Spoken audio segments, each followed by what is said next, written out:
Olá pessoal, hoje vamos falar sobre o período imperial brasileiro, o primeiro reinado e o período regencial.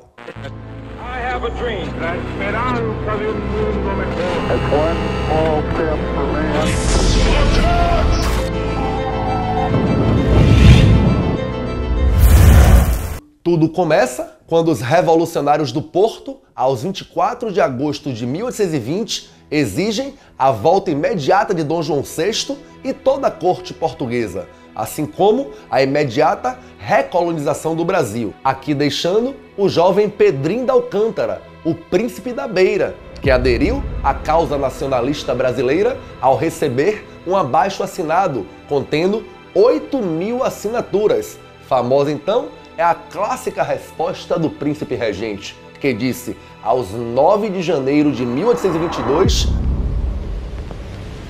Como é? Para o bem de todos e felicidade geral da nação, estou pronto. Diga ao povo que fica. Seguido pelo Cumpra-se, que determinava que qualquer lei de Portugal só entraria em vigor após o crivo do príncipe regente, tivemos também as articulações dos irmãos Andrada, assim como a princesa Carolina Josefa Leopoldina intermediava o processo de independência do Brasil. Está aprovada a separação definitiva e absoluta do Brasil de Portugal. Com o aval de seu pai, Dom João VI, Dom Pedro I, então, em viagem de retorno ao Rio de Janeiro, decreta as margens do rio Ipiranga. Há tempos jazemos em trevas e hoje enfim vemos a luz. És tempos de independência brasílica ou a morte nos custará? O reconhecimento logo veio por alguns países africanos e pelos Estados Unidos, que baseado na doutrina Monroe, que diz a América para os americanos, já mostrava suas garras imperialistas sobre o Brasil. A Inglaterra, após a indenização, também reconheceu a nossa independência. Entretanto, aqui na Bahia, as lutas sangrentas se desenrolaram por quase um ano, tendo como partícipes nossas heroínas Maria Felipa, Maria Quitéria e a freira Joana Angélica, que morreu no convento da Lapa defendendo suas noviças.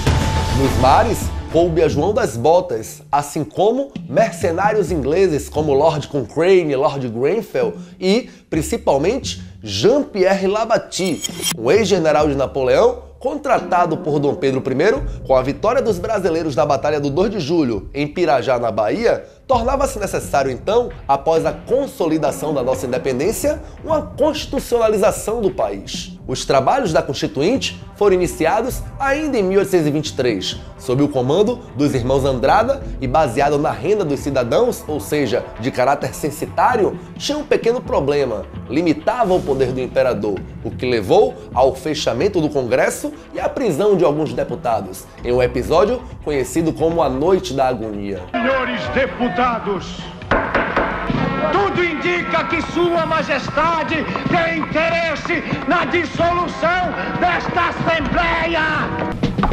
Senhores, considerem-se presos. Sendo logo substituída pela Constituição outorgada de 1824, a Imperial, que tinha o Senado vitalício, o voto censitário, o catolicismo como a religião oficial do Brasil e também o uso do poder moderador, de uso pessoal e infalível do imperador.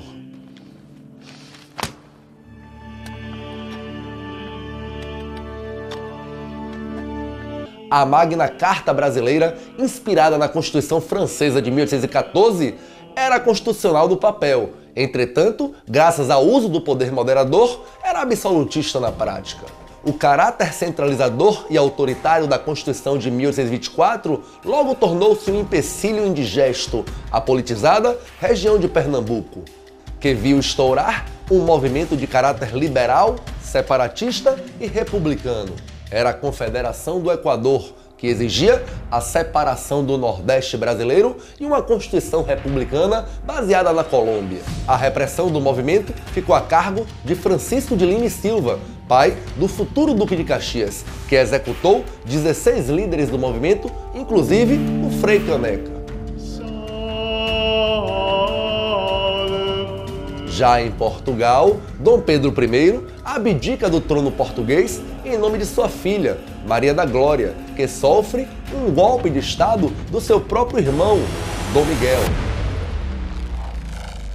Impopular aqui no Brasil, vendo a coroa da sua filha a riscos em Portugal, inclusive sendo acusado de assassinar o jornalista de oposição Líbero Badaró, Dom Pedro é agredido na famosa Noite das Garrafadas, que é um fator determinante para ele voltar para Portugal na condição de Pedro IV, encerrando o primeiro reinado aqui no Brasil.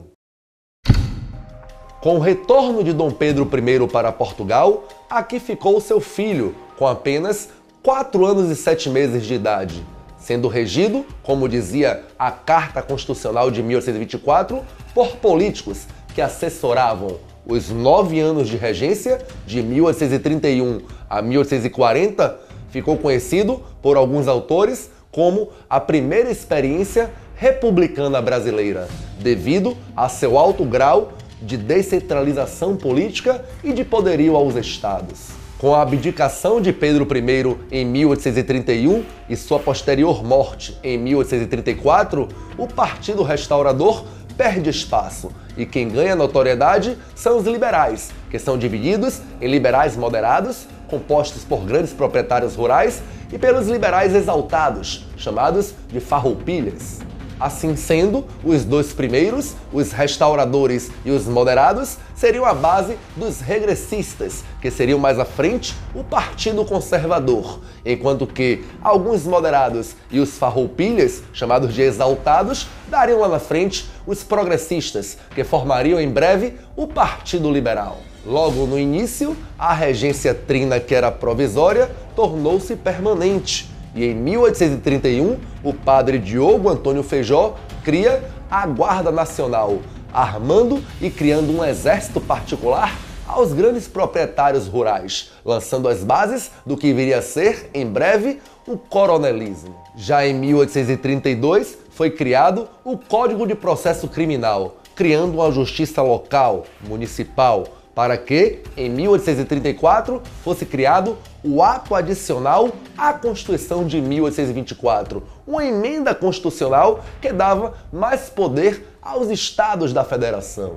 Em 1837, com o estouro de diversas revoltas em grande parte do Brasil, a regência una de Feijó cai frente ao conservador Araújo Lima, que lança a lei interpretativa do ato adicional, retirando imediatamente o poder dos estados. A fragilidade do poder central na mão dos regentes e também de uma criança rapidamente encontrou oposições em todo o Brasil, aproveitando a experiência das ex-colônias espanholas que se partiram em várias repúblicas, assim como particularismos locais, estouraram no Brasil diversos conflitos republicanos e separatistas. A regência, que ficou marcada pelos 9 anos de instabilidade política e turbulências sociais, viu logo em 1835 estourar no Grão-Pará a cabanagem, onde os cabanos, moradores de palafitas, exigiam, através de suas lideranças, maior participação política, assim como a possível independência das terras do Grão-Pará. Ainda em 1835, na Bahia, estoura a Revolta dos Malês, onde escravizados e libertos de origem muçulmana, advindas de regiões islamizadas da Nigéria, passam a reivindicar menos exploração, assim como questionavam a imposição do catolicismo como religião oficial no Brasil. A Revolta dos Malês, que durou apenas 24 horas em Salvador e levou à morte cerca de 600 homens, rapidamente chamou a atenção das autoridades, com medo do haitianismo aqui no Brasil. No Rio Grande do Sul, estoura a mais longa guerra civil brasileira, a Guerra dos Farrapos, ou a Revolução Farroupilha, foi empreendida por estancieiros, criadores de gado do Rio Grande, que criticavam os altos impostos cobrados sobre o charque gaúcho.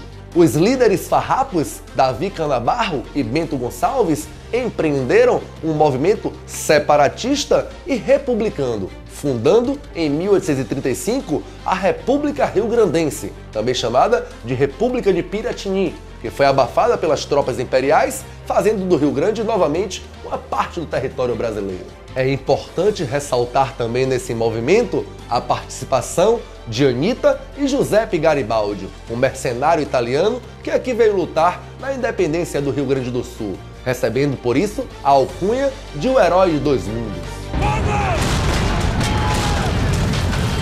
Em 1837, o médico Fernando Sabino, um membro da elite, apoiado por profissionais liberais, comerciantes e alguns militares, e influenciados pelas ideias que brotavam lá do Rio Grande do Sul, também decidiram criar uma república separatista, que foi rapidamente abafada pelas tropas legalistas do governo imperial. Basta! A Balaiada, a última manifestação revoltosa popular da regência, ocorrida em 1841, mostrou a insatisfação das camadas populares lideradas pelo Manuel Balaio contra as autoridades e os grandes proprietários locais, sendo rapidamente abafada pelas tropas do governo imperial.